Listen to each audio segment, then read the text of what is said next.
Hello folks, and welcome back to the channel. If you're new here, my name is Ben and I'm a photographer and videographer based here in North Wales. So something a little bit different today. For the last year or so, this is pretty much what my desk setup has looked like. I have, in the last 2 months, moved offices, so you've probably seen this scene before, but I have been using the late 2018 15-inch MacBook Pro, and then using the Thunderbolt 3 ports and powering the LG 27-inch 4K display through USB-C. I can't remember the name of it. Using this setup, you can either use the 4K display as a single display, or you can set up the MacBook Pro to the side as a secondary display. Along with it, I've been using the Apple Magic Keyboard with the numeric pad. I cannot do without the numeric pad when I'm doing invoices. I use the Logitech MX Master 2S. I did try using the Apple Magic Mouse, but I don't know, I just wasn't a big fan of the gestures. I was constantly doing stuff by accident in Final Cut and it just did my head in. So I thought I'd give this a try and I love it. But saying that, to the side of the keyboard, you can also see the Magic Trackpad 2. I absolutely love this. If you've ever used a recent MacBook, then you'll know exactly how good the trackpad is. So I actually love using this alongside the MX Master. So in things like Final Cut or even just web browsing, I can use a combination of both gestures and the actual mouse. And that's pretty much it. I've got a few hard drives. 2 of them are externally powered 8TB Seagate drives. They're purely backup and time machine. I work off the internal solid state drive, but I do also have a G-Tech solid state, a SanDisk Extreme solid state drive, as well as the LaCie 4TB hard drive with Thunderbolt 3. And that's about it so far. Until today.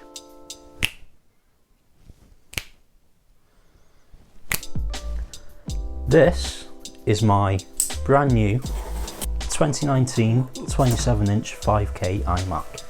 Yes! And I love it. This is actually a week later, but I put the same shirt and hat on, so I know it's 2019 and the bezels are a little bit thick. They're about 1.5 inches, but it's still as sleek and trendy a design as ever, I think. And honestly, while using it, those bezels do not take away from that 5K Retina display at all. Internally, I went fairly top of the line. I chose the highest end with the 580X video card with 8GB video RAM. I also upgraded to the 8-core i9 processor, 1TB solid state drive. In terms of RAM, I actually kept it down at 8GB, and then on Amazon I found a £140 32GB kit from Corsair, and it's literally 2-minute install. Pop the 2 extra cards in and bam, I've got 40GB. And I saved quite a lot of money doing so. And I also splashed out another 30 quid for the numeric keyboard. I did give the Magic Mouse another go. I was never a fan of it the first time round, and unfortunately I'm not this time either. So I'm sticking with the Logitech MX Master 2S along with the Magic Trackpad 2. All of this is nicely sat on a 20 quid monitor stand which I found on Amazon. It's some sort of black wood finish on it, which just matches the rest of the desk. By the way, if you want me to do a full desk setup video, let me know, I guess. This stand does exactly what it says. It means the iMac itself is actually raised up about 6 inches, which just means I'm not slouching down while I'm working. It also nicely houses all my hard drives. I've got the 2 8TB Seagate drives down the bottom, and then all my other peripherals on the top shelf there, and plenty of space for notepads, diaries, that kind of thing as well. For sound, I love these speakers. These are the Logitech MX Sound 2.0, I think. I love them so much that I've actually got 2 sets of them. These are the original ones I bought probably about a year ago, which I've had set up in my bedroom, and obviously now that I've got the iMac in here, I've reset up my MacBook and monitor setup in my bedroom, so I actually found another set of these speakers refurbished on Amazon. They're really simple, there's no subwoofer or anything, but they're a really nice clean sounding set of speakers. They plug straight into the back of the computer, as well as being able to actually connect to 2 different Bluetooth devices at the same time, which I find really handy. I also just recently picked up these. These are the Beats Solo Pro Bluetooth headphones. I don't know about you, but personally I always edit video using headphones. I hate doing it with speakers, especially compared to photo editing. Video editing is a fully immersive experience, I think. So having headphones on instead of using speakers just really helps keep me in the mindset of the edit. More on these at a later date. You may also notice a few little finishing touches, such as the RGB LED strip, which I've just got taped along the back edge of my desk. I think it just adds a real extra dynamic to the videos, I hope. I'm still yet to figure out the flickering, trial and error, as well as a scented candle because they look and smell nice. And of course some Lego, because I love Lego. So now this is the first ever desktop computer I've ever owned. I've always just had laptops. In fact, 3 years ago I literally just had a tablet, as before I really started getting into photography. So an issue I've never experienced before is complete power loss. All these laptops and tablets I've ever had, they've all got internal batteries, which means if the power goes down, I can still carry on working and I can just shut it down properly before the battery runs out. Obviously with a desktop, you don't really have that privilege, and my worst fear when it comes to my work and my hobby is working away on the computer, boom, power goes down, and there's every chance of corrupted files, if not complete file loss, and potentially even breaking the computer itself. So I also invested in a UPS. Not that UPS, this is a uninterruptible power supply. Very simply, this is a power extension socket with a built-in battery. This is also connected to the computer itself via USB, so they're communicating, and as soon as you plug it in, if you go into your energy saver options on a Mac anyway, you'll see at the top it comes up with CPU next to your normal power options. What this means is that I can have my computer, any external hard drives and my router as well, all connected to the UPS, and if the power goes down, then that battery in there should have enough power to at least keep it going for a few minutes or so. Luckily I've not had to use it yet, but especially here in North Wales, here in the valley, over winter we do tend to get a few power cuts, especially in the horrendous weather we're likely to be having.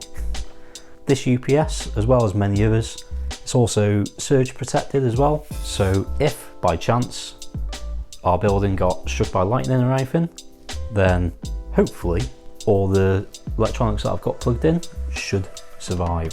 Now, back to the Mac. This thing is a beast. It genuinely took me 3 days to notice that I wasn't editing proxy media in Final Cut Pro. I'd actually been editing my full scale 4K video for 3 days straight, along with all my colour grading and audio tracks and everything like that. I never skipped a frame, which is a massive improvement for me over the MacBook Pro. Saying that, I am still working with proxy media. I'll do everything that I can to keep my projects running smoothly. And now that I've got a larger solid state drive in this computer, I also no longer have to work off an external drive as I was with the MacBook Pro. So far, massive improvement in video editing. In terms of photo workflow, I primarily work in Lightroom Classic and Photoshop as well. Photoshop not so much. I'll use it if I just need to do a few tweaks, or if there's particularly bad items that I need to either clone out or use the content aware fill. Otherwise, it's really just the thumbnails for these videos. Now, Lightroom CC, as you may well be aware, is a massive CPU and RAM hog. And I had noticed this on the MacBook Pro. At the time, I maxed that out RAM wise with 32 gig of RAM, even though a couple of months after that, they started releasing 64 gig of RAM. But Lightroom still wasn't the quickest. I used Clean My Mac on my computers, and through the drop menu there, I could just see my RAM availability disappear as soon as I opened Lightroom. Nonetheless, this is certainly quicker. I think that extra 32 gig of RAM that I put in the back has definitely helped matters, and I'll almost certainly be looking to put another 32 gig in there at some point to give me 64 in total. But saying that, Lightroom not too long ago actually enabled GPU to be used while using Lightroom as well. So that'll help take some pressure off the CPU, and really I've not had any issues at all. It's the first time in fact that I've actually been able to move my sliders and see the preview change in real time. I'm very much used to seeing a bit of lag, holding it in one place, waiting for the preview to catch up. I've had none of that on this computer so far, which I'm very happy about. I did actually consider leaving my 27-inch monitor in here as well, but I just, you know, it's nice and clean. I don't want to clutter the place up too much, and I have tried working off two monitors before now, and I'm not really the biggest fan of it. I like having everything on the one screen, and as long as you're smart with your workspaces, then you should be able to make it work for you. But that's just me. Another thing I'm really quite glad about with this iMac is the UI. Having 4 of those full-size USB ports is great. I love USB-C. I firmly believe that every accessory going should be USB-C, which is partly why I still refuse to get an iPhone.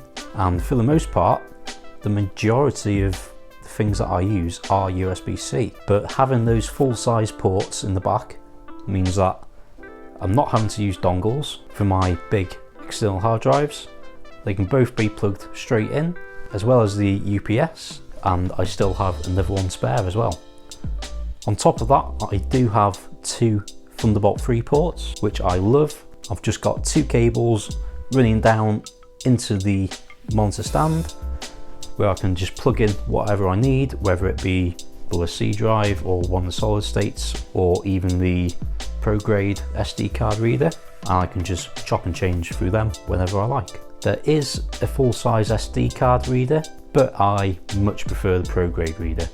You can have 2 cards in there at the same time, both of them are UHS 2, and it's Thunderbolt 3. It's so much faster and easier to work with. And you may have noticed, yes, I am still running macOS Mojave.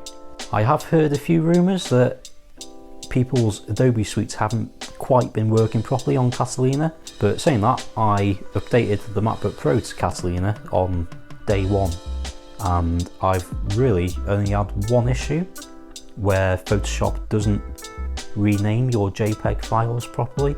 But really, the only reason I'm keeping the iMac on Mojave for now is that I love using Crossover on the Mac, so I can run Windows apps. And because Catalina is 64-bit only, code readers have not yet figured out how to run 32-bit and 16-bit programs on OS Catalina.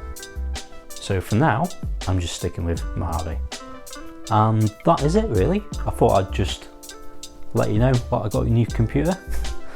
It's certainly a big upgrade for me. I'm very glad so far that I went for the upgrade. And I know I've been doing a lot of these office-based videos recently, but if you've looked out of a window here in the UK recently, you'll know the weather has been grim and I've just really not been out much. So even if I started a daily vlog, it would mostly be sat at this desk. But I'm hoping soon that I will be getting out, hopefully with a couple of friends, and I'll be sure to share that with you as well.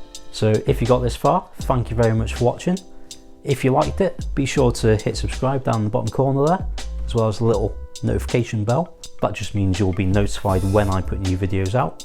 And be sure to give it a like as well if you liked it. If not, give it 2 dislikes. So again, thank you very much for watching, and I'll see you in the next one.